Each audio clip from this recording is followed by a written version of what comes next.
내가 의를 옷으로 삼아 입었으며 나의 정의는 겉옷과 모자 같았느니라.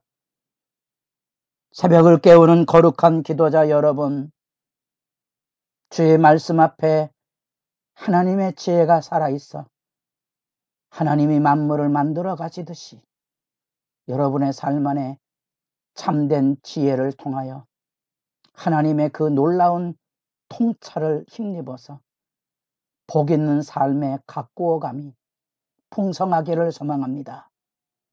오늘 우리가 읽어갈 하나님의 말씀은 욥기 29장입니다.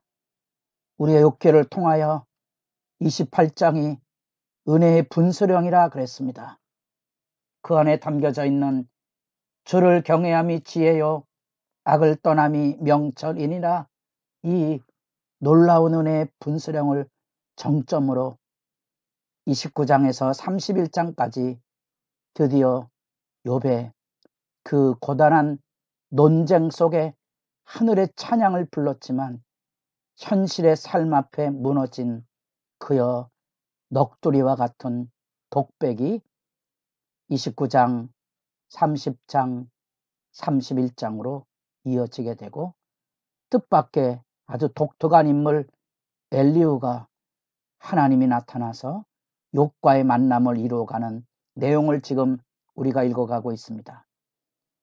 그런 점에서 이 두 번째 지혜 찬양에 의해서, 이 중재단락에 28장에 나타난 지혜 찬가에 의해서 독백이 이루어지는데, 독백의 첫 번째 장 29장은 과거 회고에 대한 이야기입니다. 과거의 삶을 지금 여기 29장 1절 욥이 다시 풍자하여 이르되,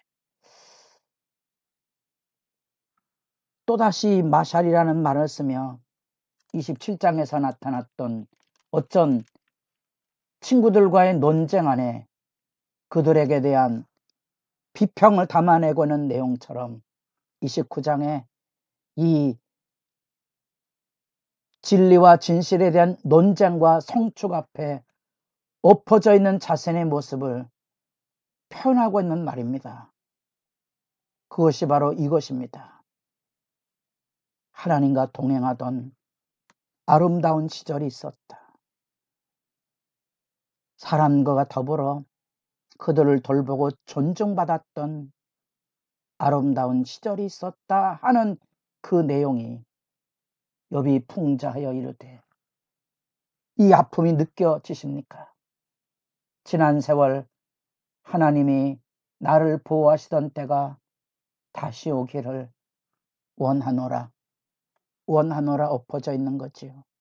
긴 논쟁, 그 안에 담겨져 있는 마음 깊은 곳에서 울려 용서섬쳐 오르던 그 지혜 찬양 앞에 자기 현재의 모습은 고통스러워 견딜 수 없는 삶의 모습을 가지고 정직하게 넋을 잃은 사람처럼 한때 과거는, 그리고 지금은 이제 나는 하나님의 은총을 기다리며 서 있는 외로운 삶의 모습에 독백의 29장, 30장, 31장을 이어지게 됩니다.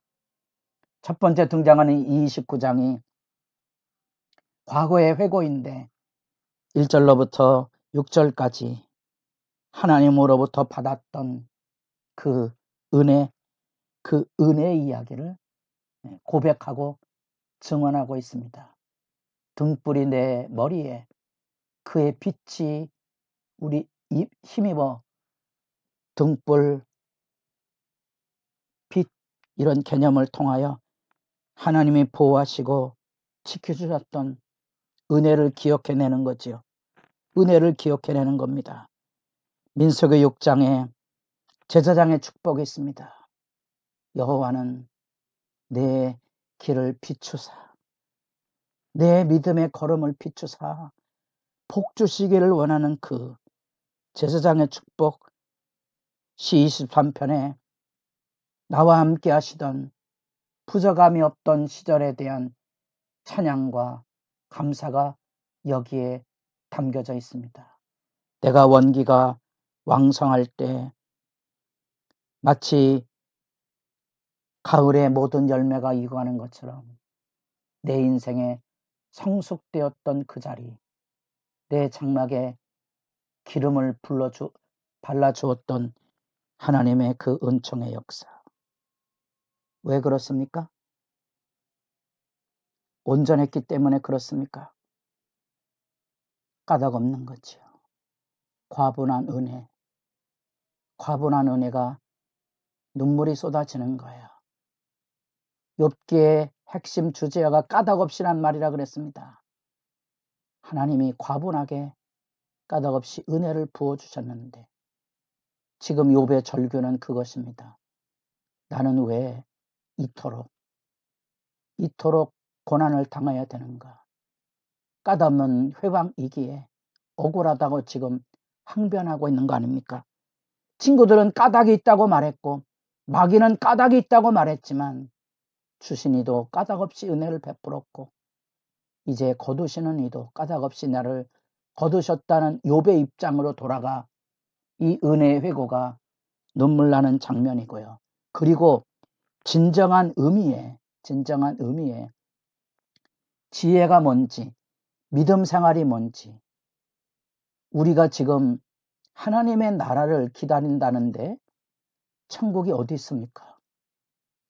천국이 어디 있습니까? 여러분들은 천국을 주워서 가는 걸 압니까? 오늘 우리가 살고는 이 까닭없는 고난이 있고 악인들이 번성하고 부조리와 모선이 가득한 이 세상에 천국이 어디 있습니까? 이제 과거에 하나님이 베풀어 준 은혜를 가지고 사람들과 어떻게 지내는지를 드러내주고 있습니다.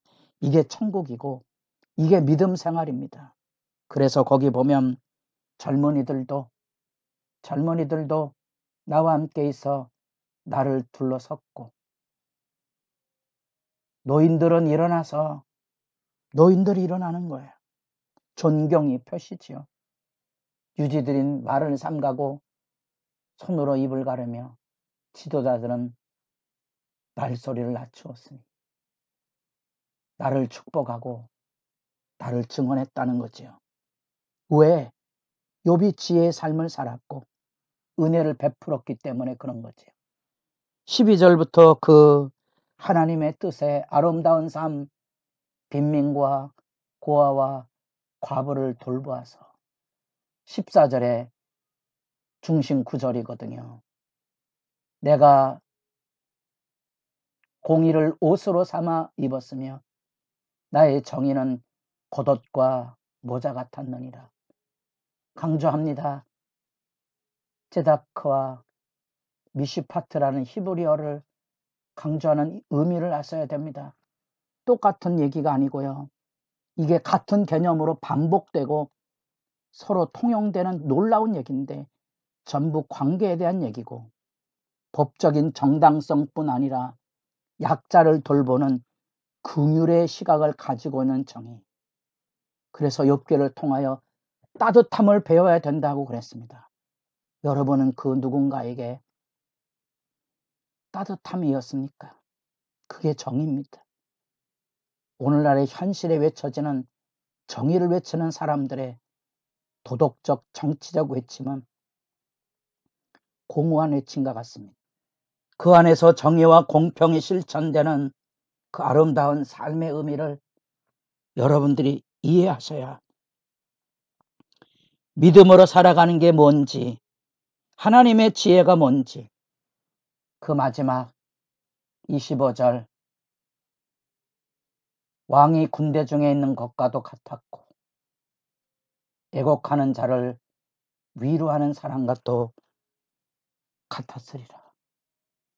그 아픔이 묻어나오십니까? 아, 그 시절은 다시 오지 않을 것인가? 그 시절은 다시 오지 않을 것인가? 하나님의 의의 질서로서의 정의와 공평의 삶의 회고가 선연합니다. 이게 믿음의 삶이고 이게 은혜의 역사입니다. 하나님 앞에 일어나서 그 아름다운 질서의 삶을 사모하시고 믿음의 진실이 무엇인지 점검해 보십시오. 우리는 교회를 열심히 다니는 종교인이 아닌 살아계신 하나님과 더불어 동행하는 참된 지혜, 우리의 무질서한 부조리한 고통이 가중되는 삶의 자리에도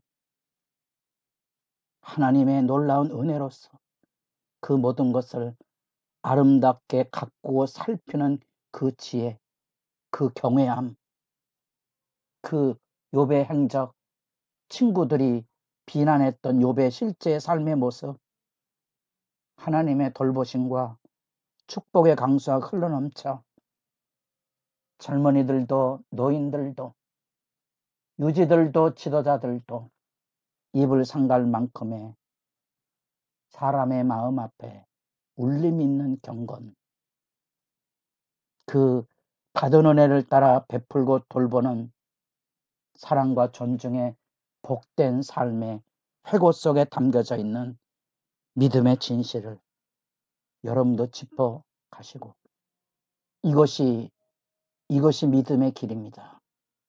믿음의 복됨이 여러분의 기도가 될 수 있기를 바랍니다.